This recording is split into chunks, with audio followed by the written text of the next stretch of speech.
घने जंगल में सुबह का सूरज पेड़ों के बीच सुनहरी किरणें बिखेर रहा था। जंगल की ठंडी हवा में हल्की हल्की सीटी बजाती पत्तियां और दूर कहीं बहती नदी की आवाजें वातावरण को बेहद शांत और सुरम्य बना रही थीं।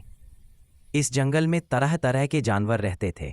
हिरन, खरगोश, सियार, बंदर और सबसे ज्यादा बदनाम था डोंगी भेड़िया, जिसकी चालाकियों और धोखे की कहानियां पूरे जंगल में फैली थीं।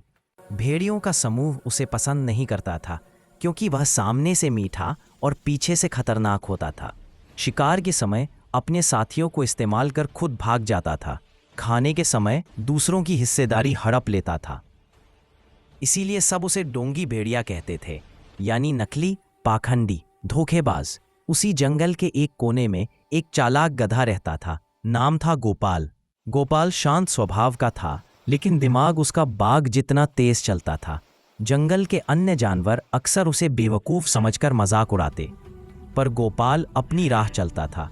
उसे पक्का विश्वास था कि बुद्धि बल से बड़ी होती है। उस दिन जंगल में अजीब सी बेचैनी थी। कई छोटे जानवरों ने बताया कि डोंगी भेड़िया आजकल जंगल में अकेला घूम रहा है और किसी नए शिकार की तलाश में है। हिरणों ने बच्चों को घर से बाहर न निकलने की चेतावनी दी। खरगोश अपने बिलों में छुप गए और बंदर पेड़ों पर चढ़कर दूर से निगरानी करने लगे। गोपाल गधा इस सब से अनजान नदी किनारे ताज़ा घास खा रहा था। तभी उसे पीछे से किसी के पैर रखकर आने की धीमी धीमी आवाज़ सुनाई दी। उसने गर्दन घुमाकर देखा, झाड़ियों के पीछे दो चमकती आंखें। गोपाल ने तुरंत समझ लिया कि कोई शिकारी है। वह जोर से बोला, अरे बाहर निकलो, मैं देख रहा हूं तुम्हें। झाड़ियों से धीरे धीरे कदम बढ़ाता हुआ डोंगी भेड़िया बाहर आया। उसके चेहरे पर बनावटी मुस्कान थी, जिससे उसके नकली दांत चमक रहे थे। भेड़िया बोल, गोपाल भाई घबराओ मत, मैं शिकार करने नहीं आया, बस ऐसे ही घूम रहा था। तुम तो मेरे दोस्त हो। गोपाल ने मन ही मन हंसते हुए सोचा, भेड़िया दोस्ती करेगा? सूरज पश्चिम से उग जाए, पर यह सच नहीं हो सकता। भेड़िया गोपाल के पास बैठ गया।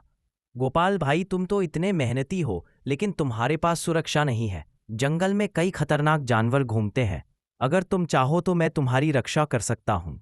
गोपाल ने समझ गया कि भेड़िया फिर से अपने पुराने ढंग से किसी को फंसाने में लगा है।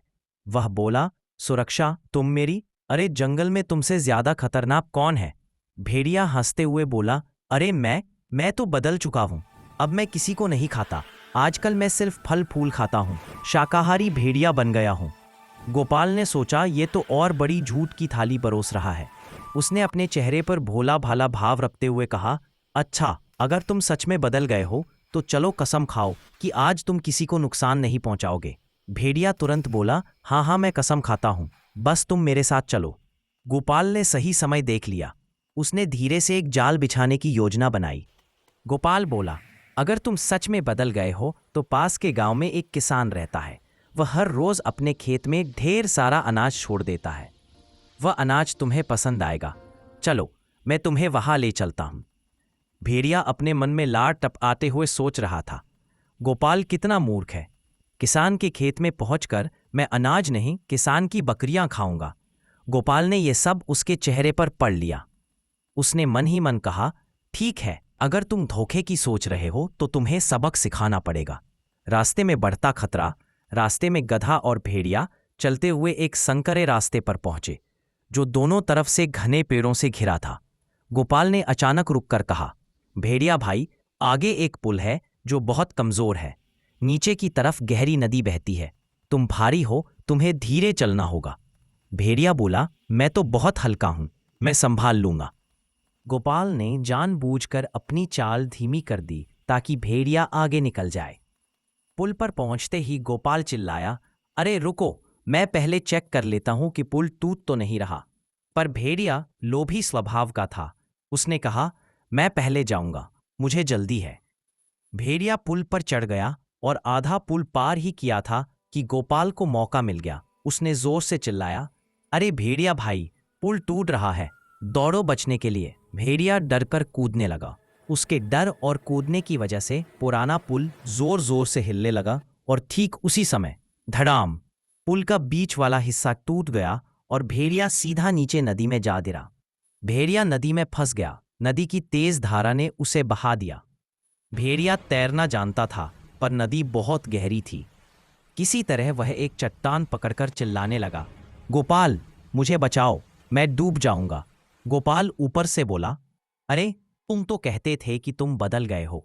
अब नदी की कसम खाकर बताओ कि तुम किसी को नुकसान नहीं पहुंचाओगे, फिर मैं मदद करूंगा। भेड़िया चिल्लाया, हाँ हाँ, कसम, किसी को नुकसान नहीं पहुंचाऊंगा।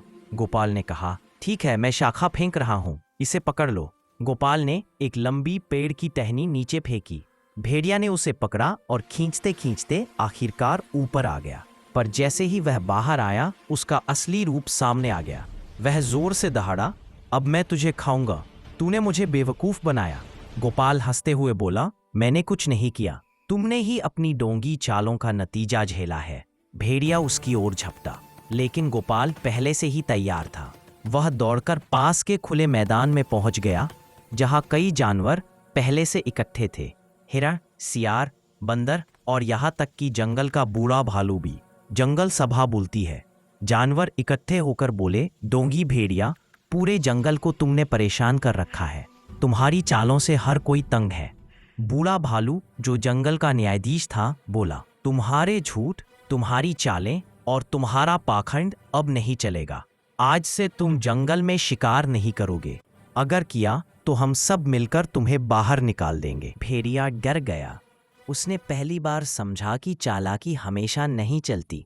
उसने सिर झुकाकर कहा, मैं वादा करता हूं कि अब कभी धोखा नहीं दूंगा। गोपाल ने आगे बढ़कर कहा, देखा, चालाकी बस दिमाग से होनी चाहिए, नुकसान पहुंचाने के लिए नहीं। अगर तुम बदल जाओ तो जंगल तुम्हें स्वीकार कर लेगा। भेड़िया शर्माते हुए वापस जंगल के अंदर चला गया। उस दिन से डोंगी भेड़िया सचमुच शांत रहने लगा। गोपाल की बुद्धि और समझदारी की चर्चा पूरे जंगल में होने लगी। कभी जिसे सब जानवर बेवकूफ गधा समझते थे, वही अब जंगल का सबसे बुद्धिमान जानवर कहलाने लगा। गोपाल ने सभी जानवरों को सिखाया कि दिखावा और चालाकी ज्यादा दिन नहीं चलती। सच्ची बुद्धि वही है जो बुरा रोक सके और भलाई करे। और इस तरह चालाक गधा और डोंगी भेड़िया की यह कहानी जंगल के इतिहास में दर्ज हो गई। अगर कहानी आपको पसंद आई हो तो वीडियो को लाइक और चैनल को सब्सक्राइब कर लीजिए।